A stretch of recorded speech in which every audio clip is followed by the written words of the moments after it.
Hello and welcome. We turned down the music just a bit there.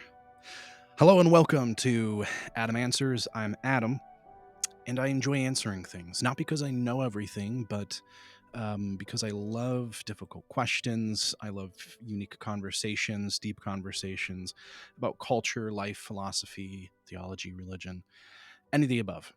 And I also love alliteration. That's why I loved the title of the full title of the show, Adam Answers Absolutely Anything at All. So I'm Adam, and thanks for joining me today. If you're watching this after the fact, it is Friday, October 17th. It's nice and chilly outside here in the great northern state of Michigan. Fall has definitely made itself known, and it is here. How long it will last, we don't really know. Some years it lasts for like 2 weeks. Some years it lasts for 2 days. Who knows? But it's here, and it's my favorite season of the year. So hope you're having an awesome day. Hope you're doing well. I hope you've had a wonderful week. Hope your week has gone well, and I hope that you have a relaxing weekend. Two quick things that I want to do before, actually three. So three things I want to do. The first thing I want to do is just kind of talk about today's episode number 15. You can see the question there already on the screen. I usually always have the question up anyway before I announce the question, so I just decided I'm just going to leave it up. Is AI social media a good idea? That's the question for today. And the first thing I want to say about today is it's going to be just a little different, not dramatically different, but it's going to be, it is going to be a little different than most episodes. I don't have like typed out, well thought out notes necessarily, but I do have a few tabs and articles and things, and actually just gave a talk on this topic not just a couple days ago, and so it's kind of fresh in my mind. That's actually why I wanted to do an Adam Answers episode about this, because it's fresh on my mind. And so it's going to be a little more eclectic, a little more just kind of jumping around. Might feel like it's all over the place, just a couple of points, but it's going to be a little different. It's also not going to be as long. Usually, I think episodes range from like 45 minutes to an hour. I think this will be maybe a little shorter. It just depends on how deep I end up wanting to go or really wanting to discuss. And also it depends on if anyone jumps onto the live stream and is like interacting and asking questions, and then I'll just keep the show going for as long as they're asking questions. But it'll probably be a little shorter, just because this is just kind of like something that's been on my mind, that's just I've been wanting to say for quite a while. So that's the first thing I want to say. So the second thing that I want to say is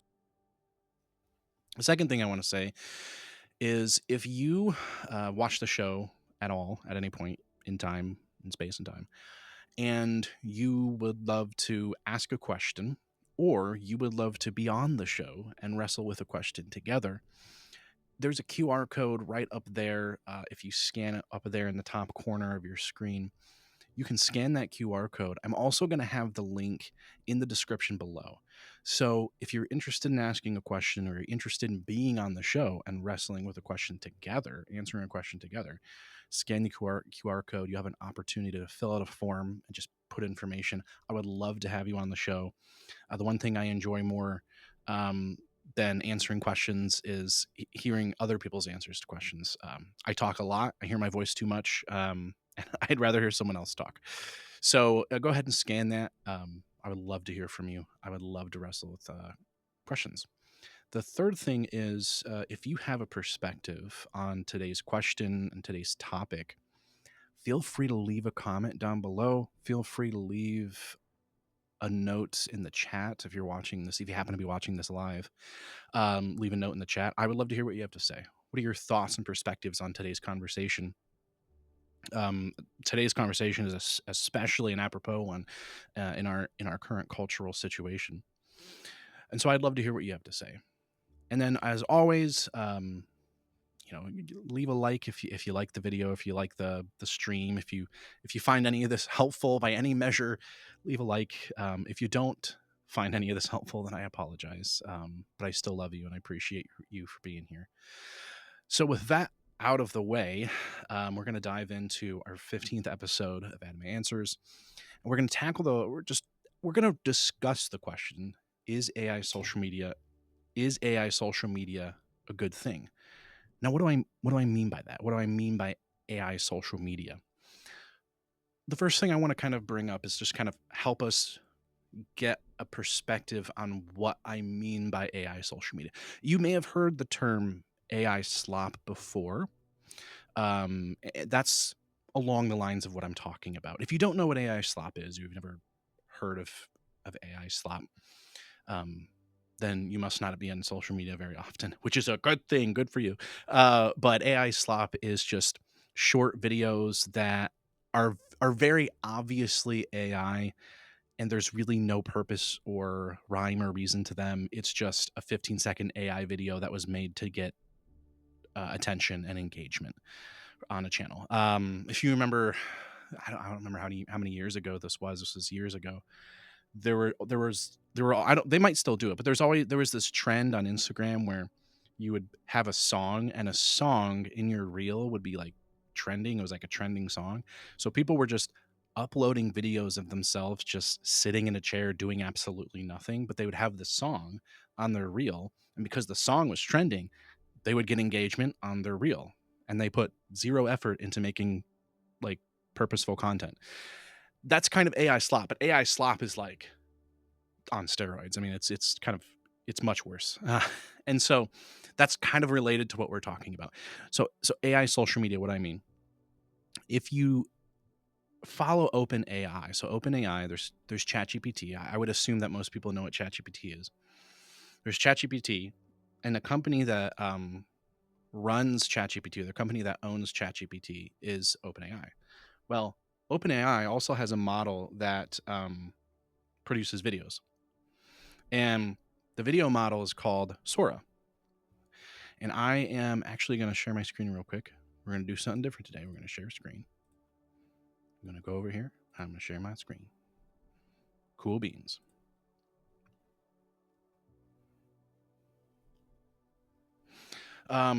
It's called Sora. Oh, sorry, I had like something in my mouth. I had to like get it out real quick. Anyway, it's called Sora. Now, back in the day, Sora was it was like the first video generative model that people were really buzzing about, but this was like over a year ago that everyone was talking about Sora. Over a year ago, I would say like maybe in March of 2024, people were really buzzing about Sora 1. Well, Sora 1 came out and was kind of a dud. It really wasn't that great. By the time Sora 1 came out, a video generative model, there were dozens of video generative models that were like much better. You know, Google's VO, Runway, all sorts of models. And so it didn't really do well. But recently, I'm talking about like just a month ago or so, OpenAI released Sora 2. They released the second iteration of their Sora video generative model. Okay. So they have ChatGPT, which is their text-based model, right? So they have ChatGPT 5 now. Well, now they've released Sora, which is their video generative model, Sora 2. Well, there's been a lot of conversation. There's been a lot of frustration from a lot of creatives, a lot of content creators, a lot of people who are very concerned about the trajectory that things like Sora 2 are potentially taking us, the trajectory that OpenAI is potentially taking us in. Well, why has there been such a concern? Well, if you look at Sora 2 here, that I kind of have, I have popped up. Let me just move screens around a bit. I have popped up here. You can see that it's very. I mean, this is the desktop version, so it's different, but it's very scrolly, doom scrolly, I guess is what I would say.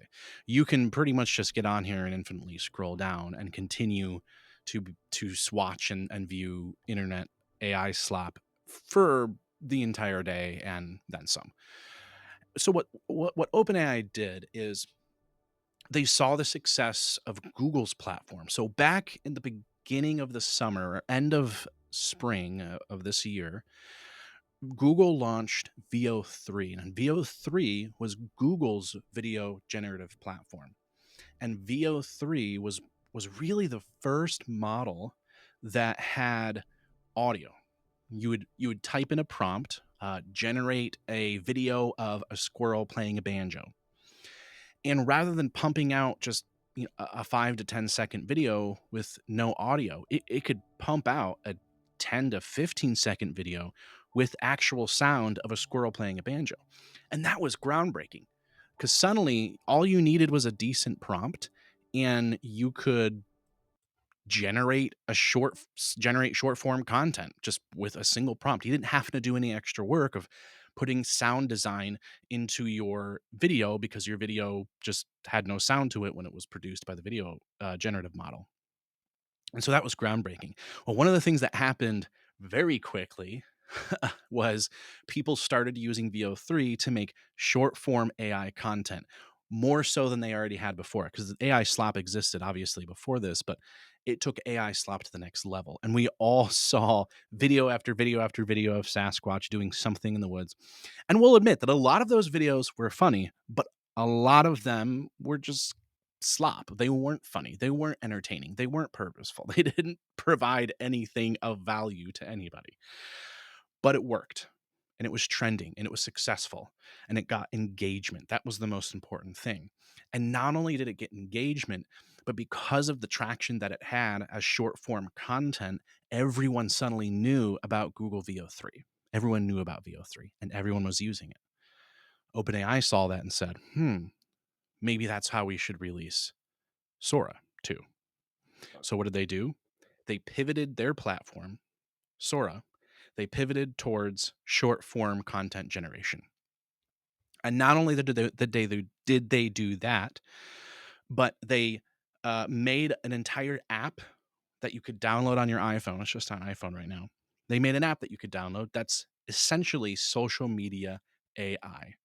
You download the Sora app, you log into the Sora app, and you can endlessly scroll AI slop. That's the Sora 2 app. That's the Sora app on the iPhone. And you can go into it on the web browser, just like you're seeing here, and watch it as well. But that's what OpenAI did. I'm just going to make this a little bigger. Okay, cool. That's what OpenAI did. And they saw the success of Google Veo and they thought, okay, well, we want to do that too. Why? Because we want to get attention to Sora. We want to get people to subscribe and sign up for our pro plan. That's what they want. They want engagement. They want eyes. They want attention. They want traction. And so they released a model that was designed essentially. It's very fine-tuned for short form, quick, just crunchy, sloppy content. And not only did they do that, but they also made an app for it. And not only did they do that, but this is what another thing that they did was when Sora was first released in the first couple of weeks, the content moderation was very limited. It was very minimal, I should say. Meaning it was very easy for anyone to go in there and make videos of the Queen of England or to make videos of SpongeBob, anime videos. See if I can find Stephen Hawking, Martin Luther King. There was lots of those videos. It was very easy to go in and make videos of very obviously copyrighted content and copyrighted intellectual property. And that was what's it called? That was Christmas for all of the slop creators. And so they went in and just started making video after video. I mean, talking about thousands of videos of Martin Luther King saying something different every time he's up there giving a speech, or Stephen Hawking on a half pipe, doing some flips on his skateboard or something like that. I mean, they were just videos after video after video.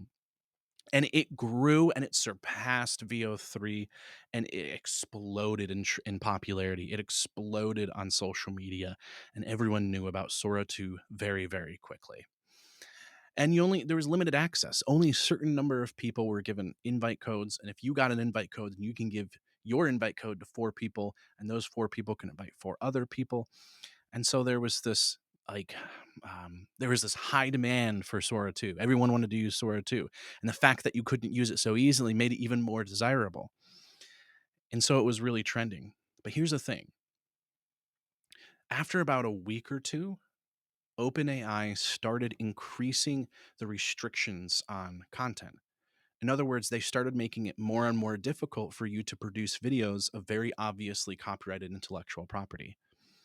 Why did they do that? Well, I obviously can't say for certain or for sure why they did that, but what it looks like, this is what I could say it looks like.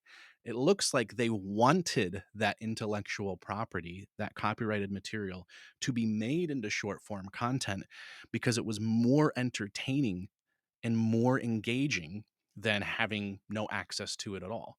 You see, they didn't need to allow people to have access to it, but they wanted people to have access to it because they wanted the short form content boom that was about to happen with Sora 2 to be even more engaging and more interesting and create more viewers.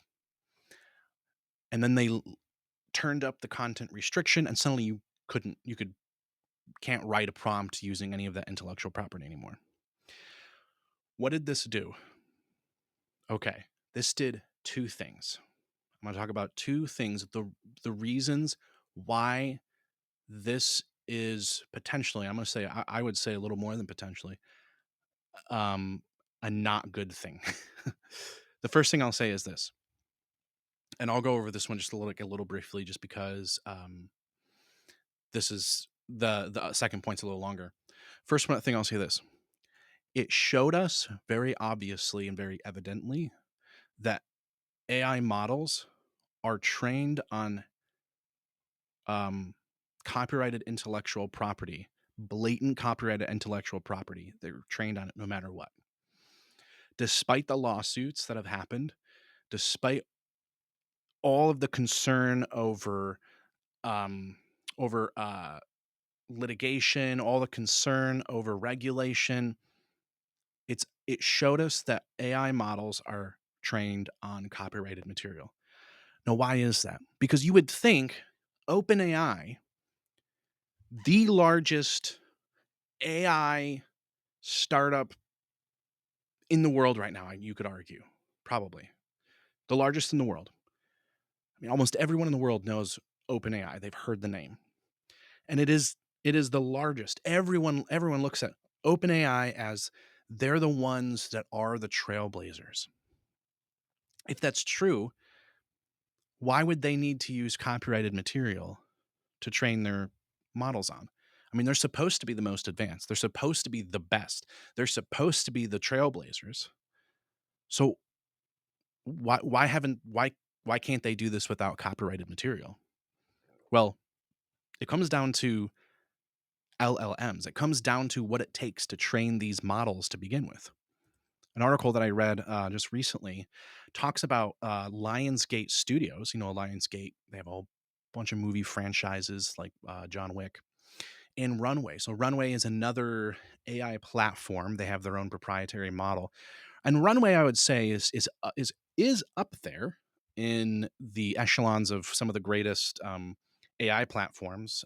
It's not quite OpenAI, obviously, but it is one of the most well known video generative models or video generative platforms. And they partnered with Lionsgate last year to make AI generated Hollywood style like level films with AI to create their own model using their intellectual property so that they could generate films using artificial intelligence. Well, here's the problem. The problem is that there's not enough training data in all of the catalog of Lionsgate to make a model that's sufficient enough to make those kind of films that they want to make. Using a relatively narrow data set such as Lionsgate back catalog simply isn't enough. I'm reading right here.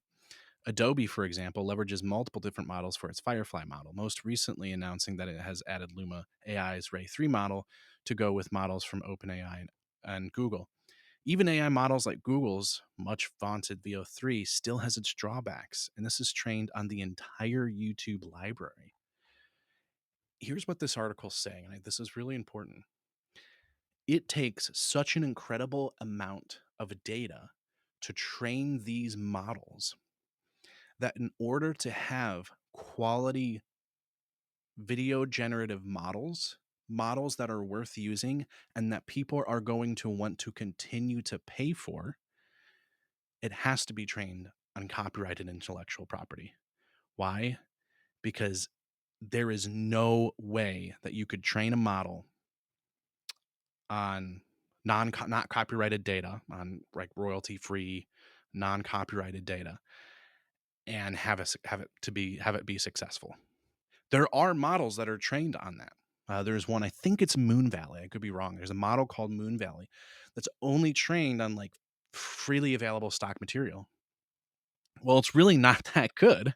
I mean, it does its job, but not very well. And you've never heard of Moon Valley probably because it doesn't compete. You see, these companies realize we don't just want people to look at our AI models and say, "Ooh, look, a shiny thing. Come over here, play with it, have a little bit of fun, and then walk away." They want people to say, "Wow, this thing is an integral part of our business and a part of our workflow." And they come over here and pay for it on a monthly or yearly basis because it is so good and so advanced that it could do work for them for years to come. That's really what they want. But when you have models that are struggling, that sure, you can generate some pretty impressive things with AI video generation and AI image generation, pretty impressive things, but nowhere near the ability to produce Hollywood style films, Hollywood level films.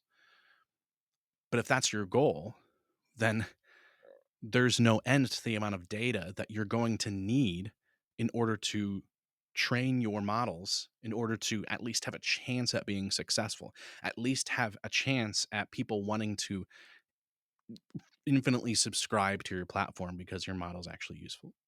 I hope this is making sense because this is quite a limitation. This is quite a limitation on video generative models.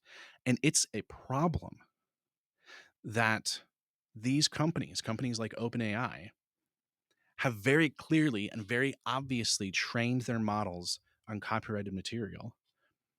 There was a video I saw. It was Linus from Linus Tech Tips. He was doing a podcast and they were talking about Sora, and someone had sent him a video of they generated a video with Sora of him, and he kind of makes this face. He's like, "Wow, I really wish they had paid me to use my likeness." And the whole point was they didn't. Like they never asked him, they never paid him nothing. Like he never got royalties or anything like that. And that is an issue. It's an issue when music's just being used to train these models. It's an issue when your content, your videos, your likeness is being used and yet you've not been consulted in any measure. It's a problem when intellectual property that's copyrighted for a reason's being used. And it's a dangerous thing when you can generate videos of anyone doing anything for any reason. It's a problem. And I would be very surprised if there aren't going to be a lot of lawsuits coming out very soon against Sora or against OpenAI because of this copyright thing. At least that would be my hope. There should be lawsuits. There should be regulation, there should be oversight, there should be a much deeper conversation about the value of owning your likeness and not having it out there being trained on a vast array of different models without your knowledge and permission. So that's the first point. The second point is this, and this is kind of the larger point that gets more at the heart of the question: is AI social media a good idea? And here's this. Back in, let's say, what was it, the early 2000s, right? We had Facebook. Well, I mean, we had platforms before Facebook, like MySpace, but Facebook was the first platform. It was the first app. It was the first website that came out of nowhere and just exploded on the scene. It became popular overnight. I mean, 2004, I was 14, I think. And my friends and I had Facebook because it was a cool place to be online because our parents weren't there, and we could talk and send each other memes and emojis and like put stickers on our back then it was the Facebook wall.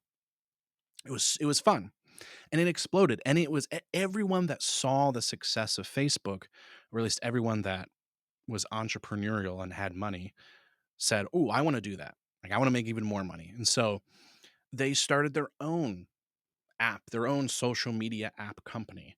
And you had hundreds and hundreds of these overnight companies just come out of nowhere starting their own social media apps because they saw how successful Facebook was. And then you have this boom. You have Twitter, you have Instagram, you have Snapchat, you have YouTube, you have all of these apps that come out of nowhere, and all of these social apps like TikTok that came out of nowhere and just grew to be immensely successful. And over the course of 20 years, they've grown to the point where social media is ubiquitous with our lives, that it's hard to imagine, even though I would love to imagine a world where social media just in a snap doesn't exist anymore. I can ask Thanos to do that. And it just doesn't exist anymore and everyone's happy. Like it's hard to imagine that because I don't think that is ever possible because it's such an integrated part of our lives. And that's what's happened over the past 20 years with social media. Well, what's also happened? What's also happened is it took us 20 years. It took us like 15, 20 years to realize, wait a minute, there are long-term dangerous effects of social media. See, back in the kind of the late 2000s, early 2010s, everyone just had starry eyes for social media. Everyone wanted to have a social media platform, everyone wanted to have a profile, everyone wanted to be connected. Everyone wanted to be that like hip millennial that had an Insta, right? Everyone wanted to be on Snapchat. They wanted the latest app to stay relevant and to stay cool. TikTok came out and everyone was making TikToks. Well, 20 years later, all these studies are coming out. All these studies that are coming out, like this study here, um, that was published. This study was published back in 20 this year, and it's talking about the effects of social media on the adult population. And this review concludes that problematic or excessive social media use correlates with lower self-esteem, greater anxiety, higher depression, more loneliness. These effects are amplified by passive consumption, social comparison, and emotional dependence on feedback, meaning you're emotionally dependent on whether or not people like something that you've posted or like something that you've published. And if people don't like it or don't see it, then you feel rejected. Studies like this, the American Psychological Association issuing a health advisory on social media use in adolescence. Study after study after study, um, showing us this showing us that social media is actually a problem.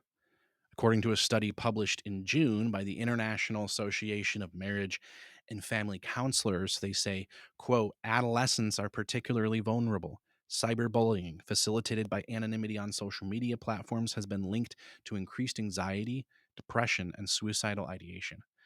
Additionally, the addictive nature of social media, including compulsive usage and the fear of missing out, can lead to significant mental health challenges. Passive usage patterns, such as endless scrolling, have been found to be more detrimental than active engagement. Study after study after study proving how extensive and irrevocable the damage and harm social media has wrought on our culture and society. Now, why am I bringing this up, this example about social media? Because today we are at the same point with AI that we were at with social media in the late 2000s. The most important question that we should be asking ourselves in regards to AI is, what will this do to us in 10 or 20 years from now? What is Sora's social media app going to do to us? Today, as a culture, we are setting the tone for how we will relate to and interact with AI. Will something like OpenAI's Sora 2 slop talk, Hank Green's term, Hank Green. If you ever watched um, Crash Course on YouTube back in the day, Hank Green has his own channel where he had a really, really impassioned take on Sora 2. So I'd recommend you go watch that. But he used the term slop talk. But is something like slop talk going to build a better world in 10 years or a more fractured one? How will it affect the way that we form and nurture relationships? So, our ability to communicate and understand each other, how is it going to affect that? How will this impact our kids someday? See, when you hear someone who says, well, things always change, times always change, you need to get with the flow, man. I mean, get with the times or get left behind because things are always changing. I've heard that response so many times in creative circles. And I remind them the exact same attitude was had by culture about social media in the early 2000s. And now teachers all over the country are seriously worried about Gen Alpha's ability to read and use critical thinking.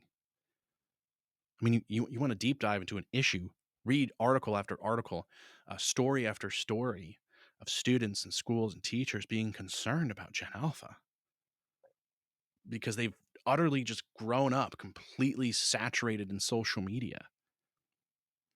See, social media is a problem, and we're just now recognizing it. And we're not doing enough about it either. That's a whole nother conversation. But the one thing that we shouldn't be doing is we shouldn't be making the same mistake with AI. And it seems to be heading in that direction. But we have, when I say we, I mean culture, society, we can say no. I mean, there is a third path here, right? There aren't just two options. Because right now it seems like there's just two options. There seems like to be option A, where we just completely burn down AI, right? And just get rid of it and say, we don't want this anymore. Get this out of our lives. We want nothing to do with this. I mean, I think that it would still be a much better world. I just don't think that's going to happen, nor do I necessarily think it should. But then the other side of the spectrum is, well, we just keep going down this wrong path and then eventually it just completely destroys us and we erode from the inside. Those aren't the only two options. I think there's a middle option where we learn now how to have a healthy relationship with AI because we didn't do that with social media. So last summer, like 2024, last year, July, I actually published a video called AI and the Great Unplug. So if you haven't seen that video, then I would recommend you go give it a watch. I'm actually gonna let me just like look it up here real quick. I'm gonna look up the video.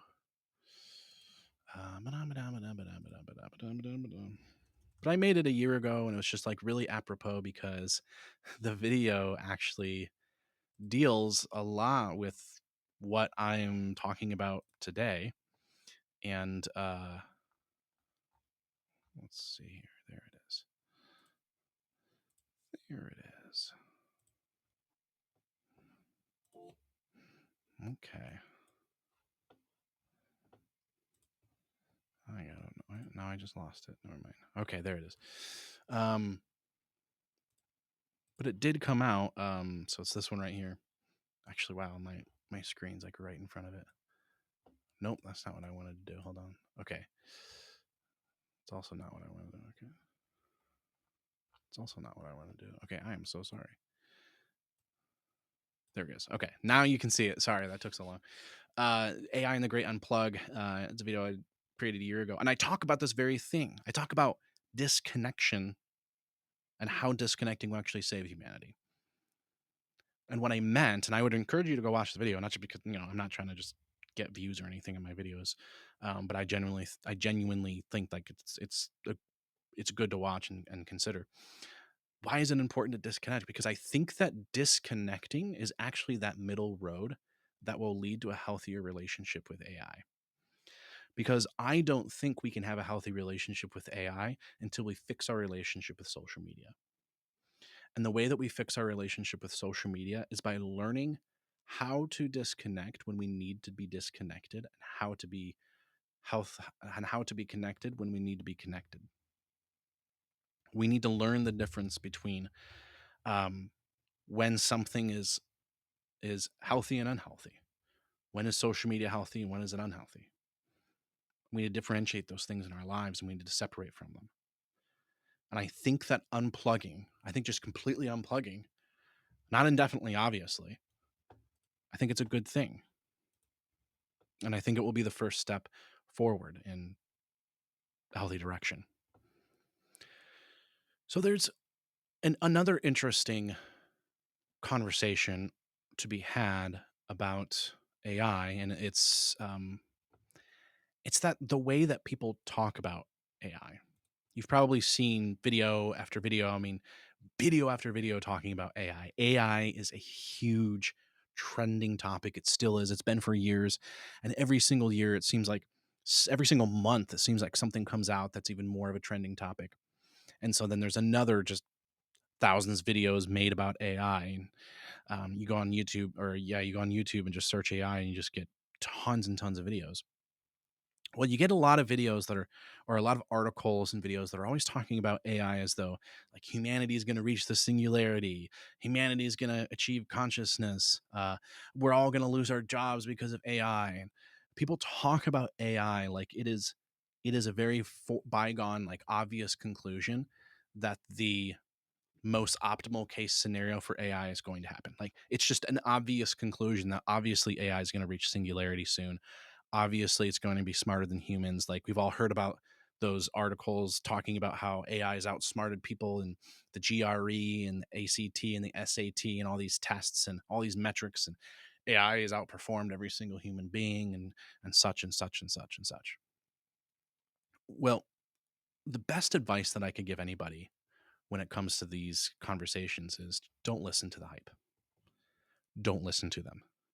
Don't listen to the tech gurus and the Silicon Valley startups. Don't listen to any of them when they tell you about the grandiose future of AI in your life. Don't listen to them when they tell you that AI is going to completely take over industries. It's not. In fact, 55% of companies that have laid off people as a result of AI regret the decision. 55% admit that they have made a mistake. And even more of that 55% have hired back the human employees that they fired when they realized that AI couldn't really do the job that they were hoping it could. One of the reasons why is because AI needs oversight. You need someone to be checking the results that AI is producing, because around 51% of results that AI computes are illusory, meaning that in long term, as you're if you're using ChatGPT over an extended period of time, around 50% of your of the responses that ChatGPT will give you are going to have wrong information, inaccurate information, and that's a problem. And so these companies, we have to hire someone to check the data that the AI is producing. Okay, well, then why did you fire them in the first place? Don't listen to the tech gurus. Let me tell you this. It's not that they're lying, because there is a lot of incredible things that AI has done. There's a lot of incredible things that has come about because of it. But one of the biggest reasons why they talk this way, why culture seems to talk this way, why all the articles seem to talk this way, is because they have to sell you on their product. They have to get you to like obsessively want ChatGPT. They have to get you to obsessively want Google Gemini or Meta's AI. They have to get you to obsessively want it. They need you to obsessively want it so that they can get your attention and they can get your focus and get your engagement. And so of course they talk about AI this way. Of course they talk about it, but it's really, really important to remember the negatives. It's important to remember that AI is really not the miracle universal equation that everyone seems to be talking about. There's a lot of people that talk about it that way, but it's really not. It has a lot of limitations. In fact, one of those limitations was published in a paper that came out by Anthropic Anthropic is the company that they created the the Claude model. Claude's one of the big hitters, and they just published a paper just a couple weeks ago talking about how a small number of samples can poison LLMs of any size.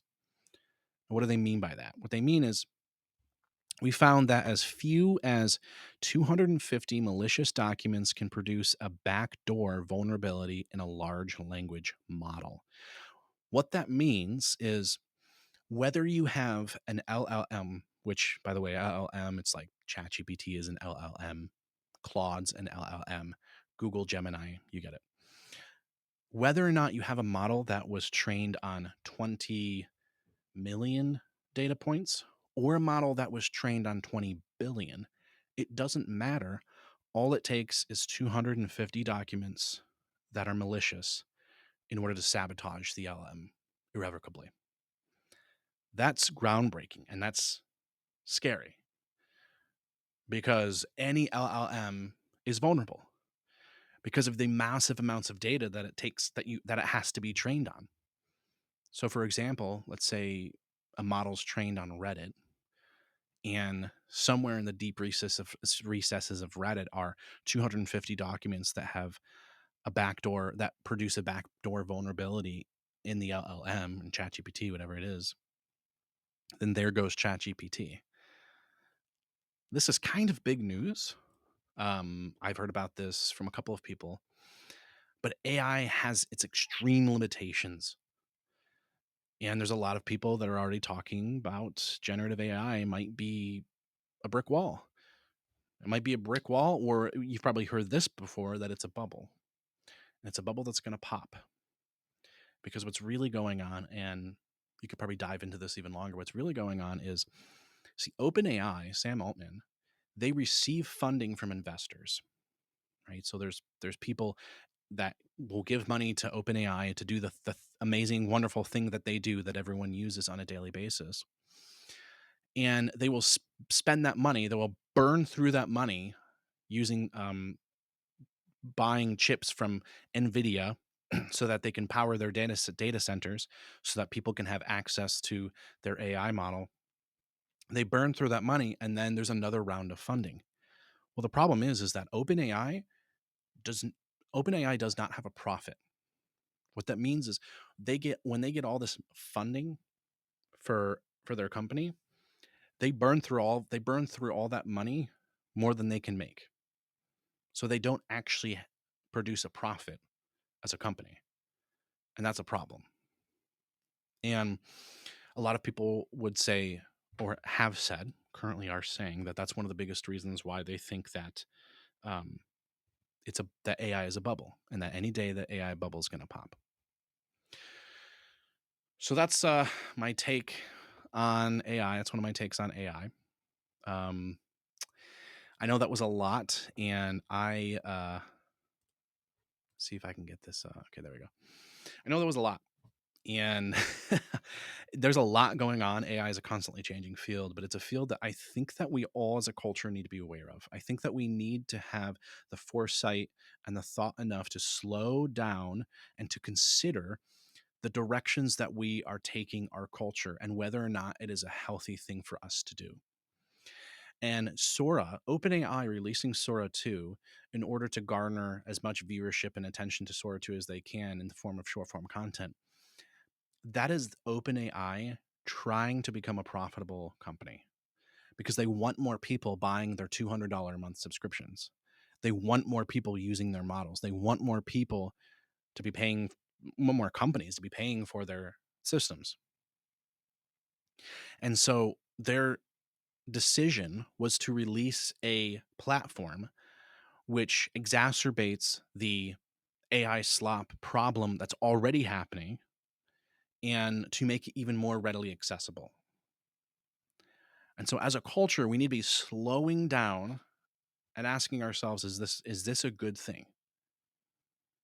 How is this going to affect us in 10 or 20 years? Because we've already made that mistake with social media. I don't think we can afford to make it again. So that's been another episode of Adam Answers. a little bit over the place, so I apologize. But just want to thank you for your time tonight. I hope that you have a wonderful rest of your day, Friday, and I hope you have an incredible weekend. And I would love to hear your perspective. What are your thoughts on AI? What are your thoughts on AI social media? Maybe you think Sora 2 is a good thing. Maybe you think the app is a good thing. I would love to hear why. I would love to hear your thoughts on how this could affect culture.